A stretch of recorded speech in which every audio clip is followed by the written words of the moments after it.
carrying on with these curved head windows. I've been doing a little mini series on, unintentional mini series, but yeah, I'm popping the glass in today, so I thought I'd pick the camera up and just take you through that process and then make a nice little video.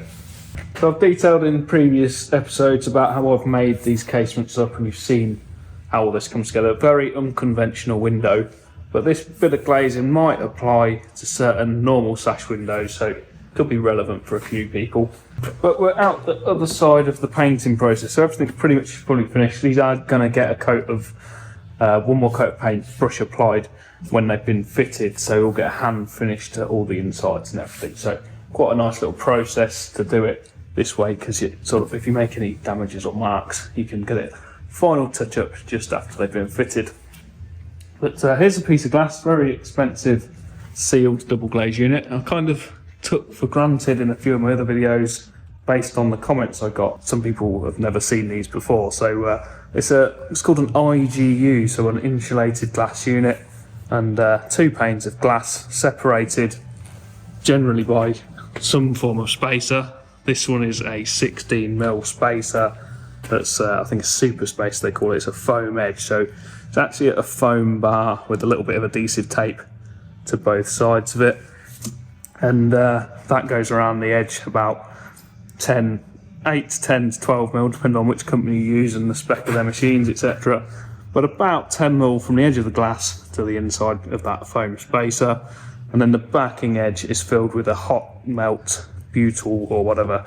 Don't know the exact product, but it's a hot melt adhesive that is gunned into the space behind it, the cavity that's behind it, and that is actually what your seal is that connects one piece of glass to the other, and that provides an airtight seal between those 2 panes. If you are going to spec one of these units, this is actually probably the best setup of a unit there's ever been, because that spacer bar between the 2 pieces of glass is self-adhesive, like I said, and it's also soft. There's a few advantages to that being a soft and self-adhesive spacer.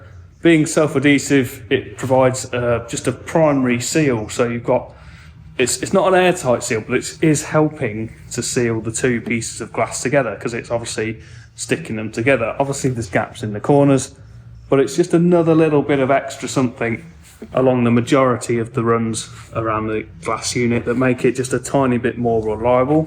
If the noise is annoying you, you need to comment something about metal workers, and nothing rude, but just leave a little comment down below.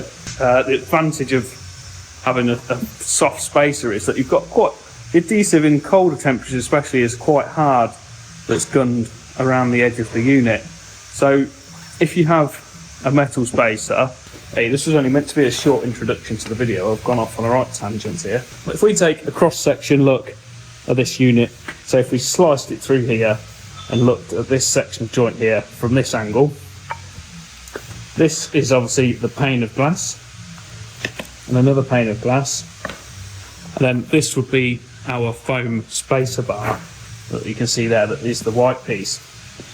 So it's an arrangement that's sort of like that in the glass unit, and then gunned in the back in this cavity here is the sealant that connects the 2 together, and that's your seal in your glass unit. Now these units, in my opinion, last longer and are more reliable. Firstly, because like I mentioned, that piece of bar is sticking the 2 bits of glass together. There's just a little extra something, but it's also a foam bar, which means you can compress it. It's got like a certain degree of flexibility to it, and the sealant that sits in the back here is actually quite rigid when it's set. So, and what a double glaze unit does throughout its sort of life cycle and temperature changes is these bits of wood, I mean they're not thick enough to show it, but they flex, so the glass actually bows in and then returns to almost straight in the unit, because you've got a different gas and temperature inside the unit to inside the house to outside the house. There's 3 different sort of environments going on there. Through the life cycle of that unit, that glass is constantly bending in and out and flexing on itself. And what that does at the seal point here, in my opinion, is causing like an exaggerated view, is this. And it's working that piece of gunned in sealant, and it's actually causing it to expand and contract. It's like stretching it apart from pieces of glass. when it's pivoting around a hard spacer bar. Whereas with these soft ones, I think the sealant stays where it is, and all it's got to do is slightly twist, and the spacer bar will actually compress and expand and all work together with that sealant. So I think these are the most reliable that units have ever been, and that is what I would spec in a double glazed unit. Anyway, if you're still with me after all that, we'll get it slotted into this window, which is what the video should have been all about. My first little panic with this was I stuck a tape measure on it, and they should have been 670mm wide, and it was actually 675mm overall here, which is a bit of a problem because I haven't allowed an awful lot in the width of it, but I've managed to get it to slot into this curve, and this tricky. It's probably the worst window you could ever have, the glass unit being slightly oversized, because the glass has got to slot down and into this groove of the sash window. And obviously being a true curve around here, the more you come this way, the narrower the opening is getting at the point at which you've got to enter the glass in. So I've got to get the glass down and pivot it into that groove. So I need a little bit of clearance on the width of the unit in order to physically get it in, which I'd worked out and mocked up and given them a template to do. And it's come about 4 to 5mm oversized, but I've got around it by chiseling in here so that when I push this unit in, and I put one side in first, just about giving me, with a little bit of a groove in the paint there, enough room for that unit to slot in. And then when it starts going down and round like that, it does go round the corner, and it's pretty, when it's in there, there is a couple of mil all round of freedom, which is perfect, to be honest. That's exactly what you would want. It's just the risk of getting that in if you order it that size that's the problem. So all has worked out in the end.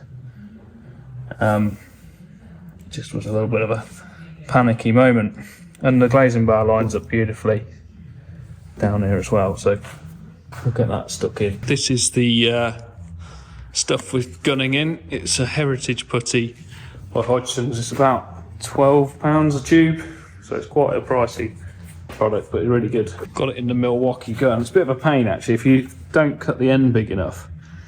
It's quite thick, and the gun overpowers the tube, and it splurges it all over the back of the plunger, and like absolutely fills all the little grooves and everything on this plunger, all behind there inside the tube. And if you don't realise it's done it and leave it overnight, it actually sets the plunger into the tube, so you've got half an hour of cutting sealant out your sealant gun. So just watch out for that one. I'm just gunning enough in there. I've not got a lot of clearance on the thickness of my rebate and the beadings versus the thickness of the glass, so I don't need a lot of sealant in that groove, but I'm doing a fully bedded seal around the entire outer face. Slightly unconventional windows in that they're internally beaded, so the outside of the frame is what I'm applying the sealant to now. I'm going to push the windows in from the inside up to everything, so we get a perfect seal on the outside up to the glass.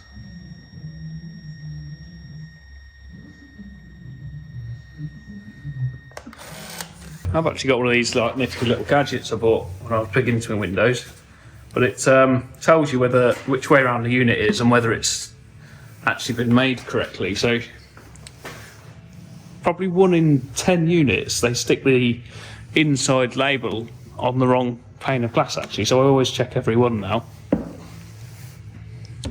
But this little gizmo will tell you which way round the glass is. So coated glass will give an audible tone. There's a sensor in here which tells you if that piece of glass has got the metal coating on it, and the metal coating is actually on the inside face of the unit, so you can't touch it.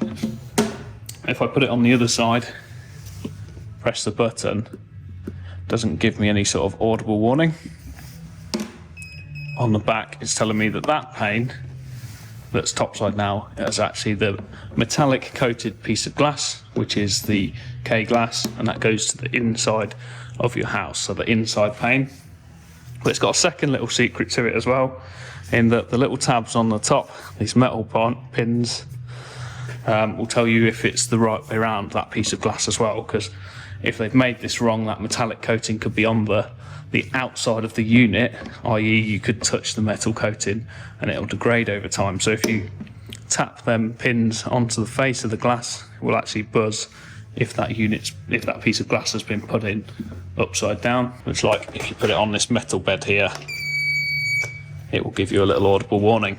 So yeah, like I say, always check every one, because it's surprising actually, 1 in 10 or so are the wrong way around. I guess when they're in the factory and they forget to put the label on as they're making it, they just slap one on in the way that they think that unit should have been, or that's what, in my mind, is what goes on.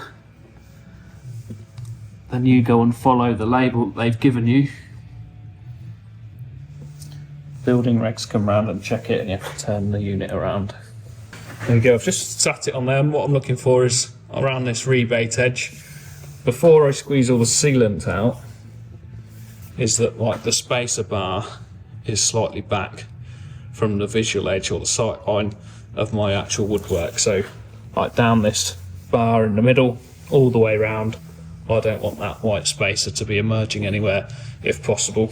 And then we can squeeze or push down on that. I'm going to have to move it over the bench, and hopefully if we put enough sealant on, that will squeeze everywhere. Oh, before I do that, I've made a mistake there. Push it back a little bit.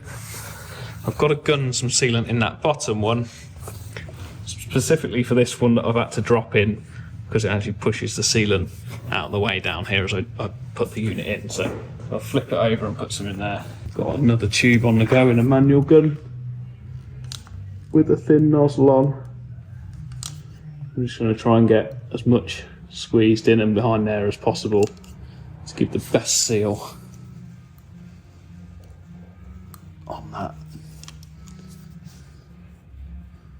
Try and put the sealant on a radiator or something, makes it a bit easier to gun in.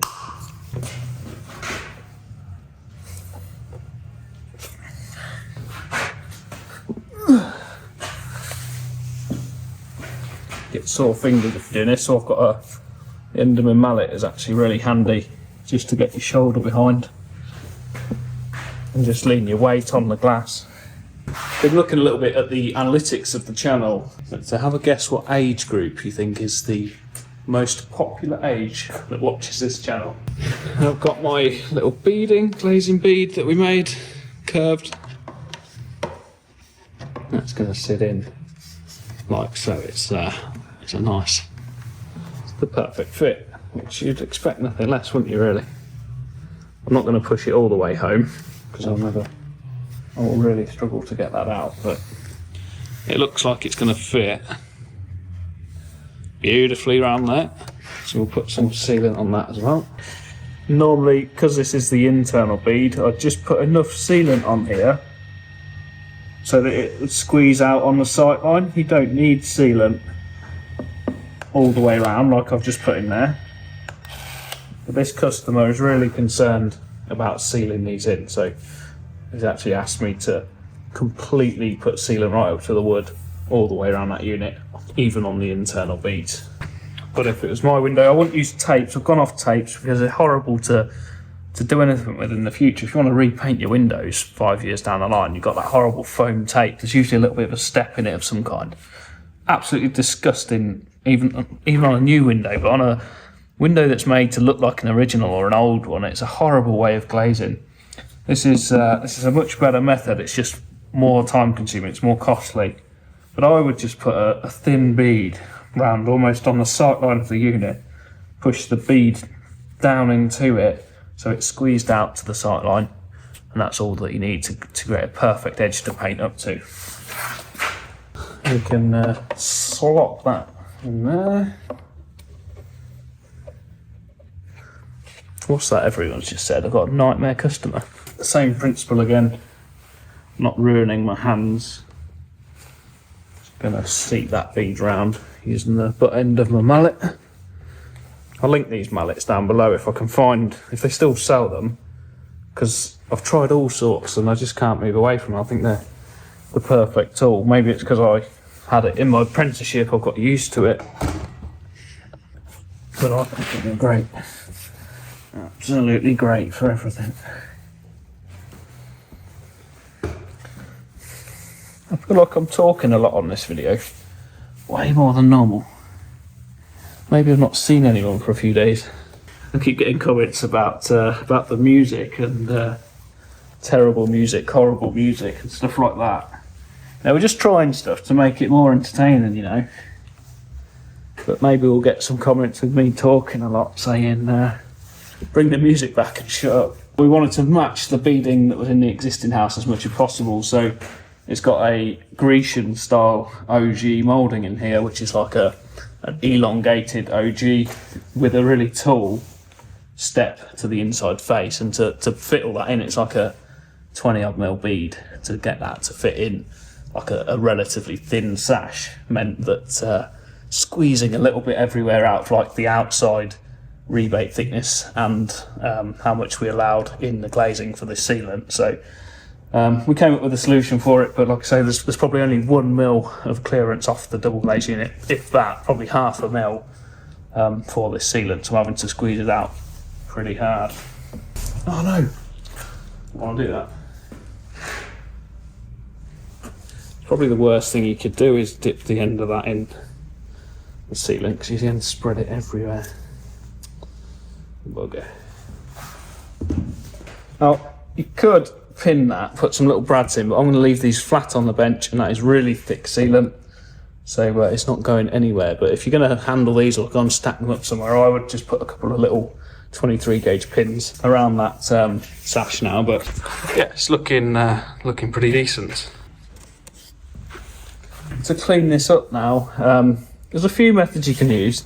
I've always, if I'm doing this method of glazing, I'd go around now with a knife and score it. I can show you really.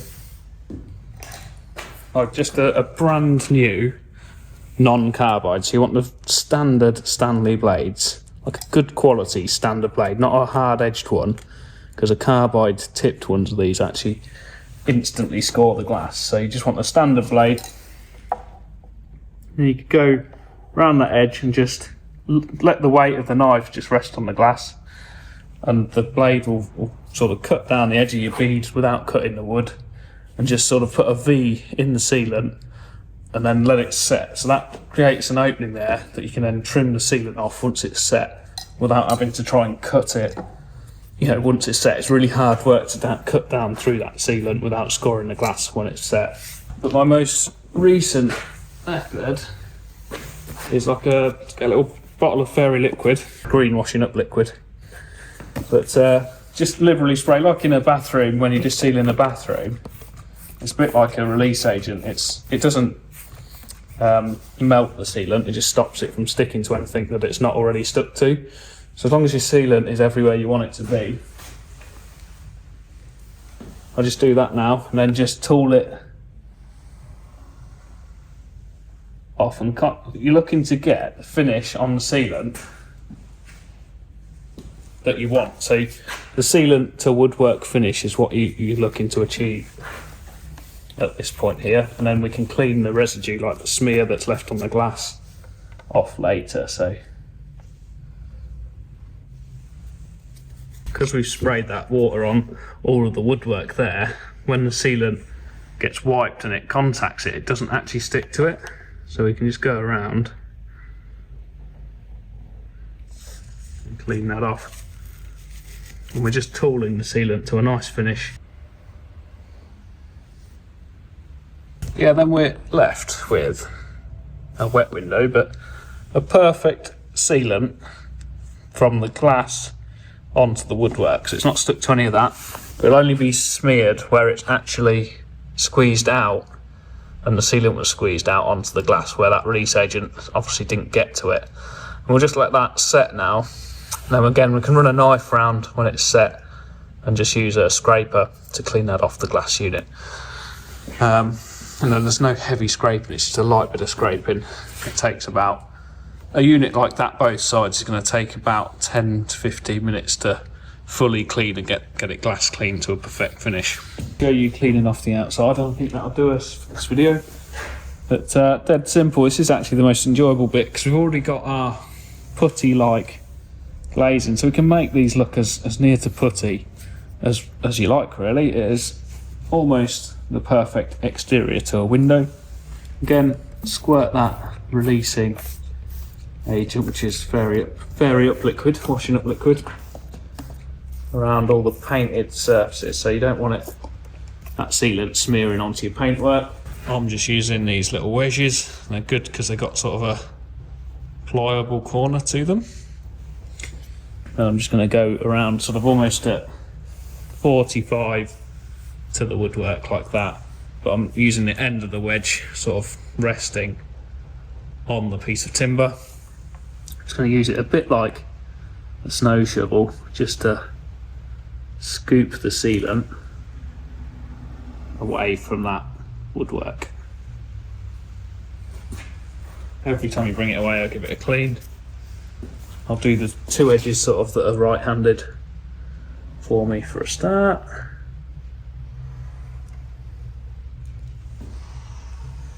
Dead quick.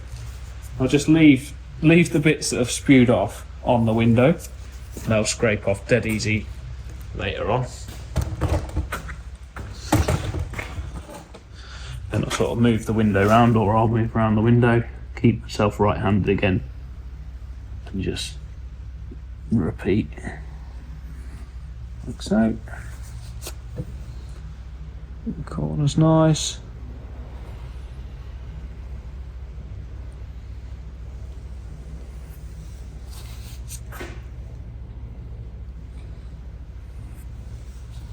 The joy of this is you're creating a perfect seal that you don't need to cut down to separate in order to clean it up. You're pushing it into the edge, like you're putting pressure on the sealant. It's not just relying on contact from the other side.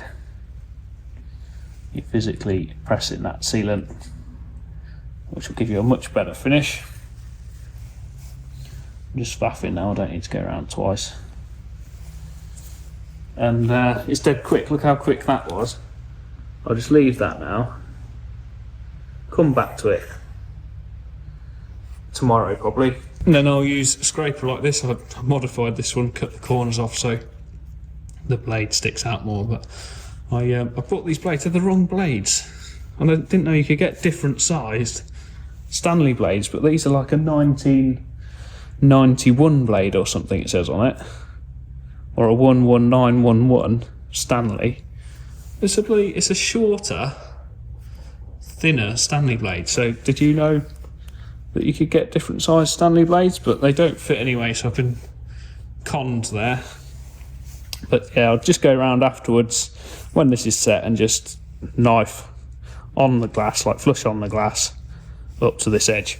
If it's a decorative unit with like a textured finish, then I'd be cleaning that off now using like get the bulk off with the wedge, IPA cleaner and paper towel, or builder's wipes, just to wipe that around as cleanly and as well as possible. I always remove this silver edge or gaffer tape that we put around the edge, and they put that on to just protect the butyl rubber around the outside. It's quite sticky, and I prefer to have it put on and then trim the face off rather than ask for it not to be put on, because it just keeps dust and stuff from sticking around the edge of the unit. But what it does is sort of build up in the corners. Sometimes you get a bit of adhesive that they've hot gunned in, come around the corner, and 2 layers of tape or 3 layers of tape, and it just builds up the thickness of the unit. It means you need more sealant between your bead and the glass to get it to actually squeeze out and fill the cavity. So always go around and cut that off. And it's really easy if you just angle a scraper with a brand new blade in like that, so it's sort of cutting the outside edge of the glass first, not trying to scrape the whole adhesive off, and it sort of gets under the knife and makes a right mess of it. If you just cut the edge as you're pulling on the tape, it peels off dead easy from the glass like that.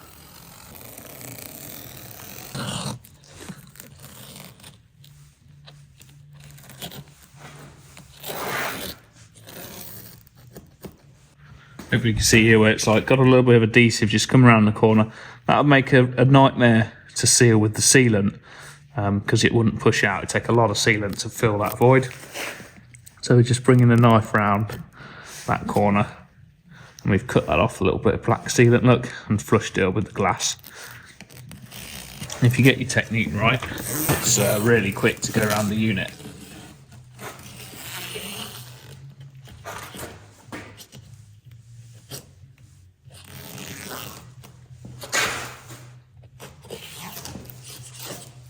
If you want toughened units, make sure you orientate your toughened glass mark. So this one, your kite mark, in the same corner of every window if possible. Sometimes if you've got a lot of these astragal bars and the unit works better one way up than the other, I'd advise getting these looking better than that being in the right corner, because you can flip it up and sometimes make a difference doing that depending on how accurate they've done these spacers. But yeah, just if they're plain units or whatever, get all the your kite marks so they match. So as you look at a set of windows, everything's identical. And then if you've got like this astragal bars with sealant and you're gonna either drop it onto tape or onto sealant, then just support it with some blocks so that you're not trying to drop a unit in and then get your hands out of the way, because you can't physically get your hands off the unit without pivoting the unit in, and then the sealant sort of squeezes out everywhere. So what I do is just sit that on some blocks above the sash, and then you can get it the right way around for a start. Where's my kite mark? There. One in that way around and that way around. Nearly messed up there. But just sit it above on some blocks, then you can bring the sash itself up to the glass. This one's a little bit tight. Pivot it away, take them out, and it'll actually get stuck in nice and flat, so all the sealant touches at the same time. You don't wedge one corner in and then squeeze it all out and end up with a gap in your sealant. I have shown that method before on the channel, but when you're using glazing tapes, because you only get one chance with glazing tapes, it's got to go in exactly the right spot first time. So it's a good method for when you're doing that.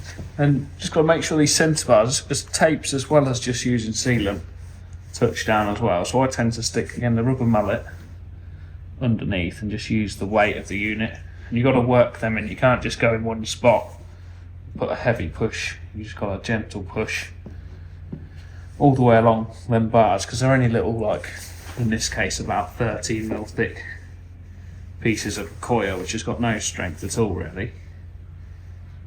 So just keep working your way along them. You're not going to damage them. Don't like flipping the unit over, because I can see what's happening here with the sealant squeezing out, and there's no risk of sort of pushing the glass unit out of this rebate. Everything's being pushed downhill. Hopefully I've put enough sealant on there.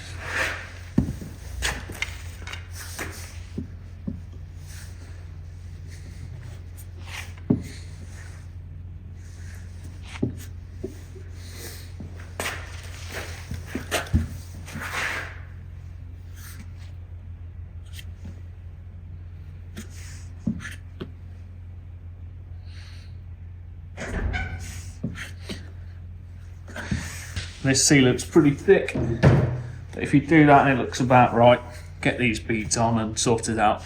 By the time you flip it over, you'll tell whether that you put enough sealant in there, and you can add a little bit in before you clean that off, because it's your only chance to do that before you actually lose the stiction of the sealant by putting that release agent on there. So I'll show you in a second. If they've got enough, I can add a bit more in.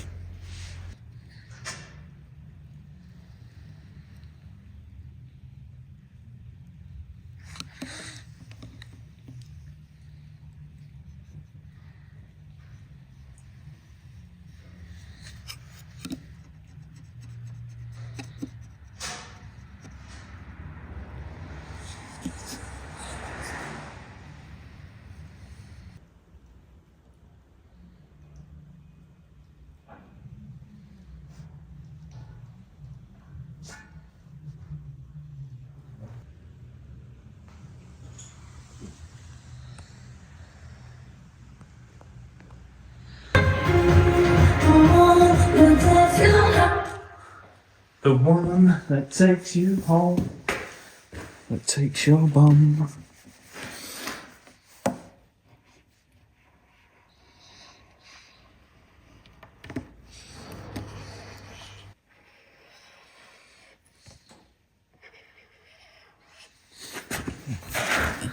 Wow.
Just give that a bit of a clean with my washing up liquid, which is basically glass cleaner. And then, because I'm going to give this a light sand and just one more coat on site, I'm going to get rid of all the residue of that washing up liquid by going out to the hose pipe and just giving it basically like a car wash, a good washing over with just water to rinse everything off the paintwork.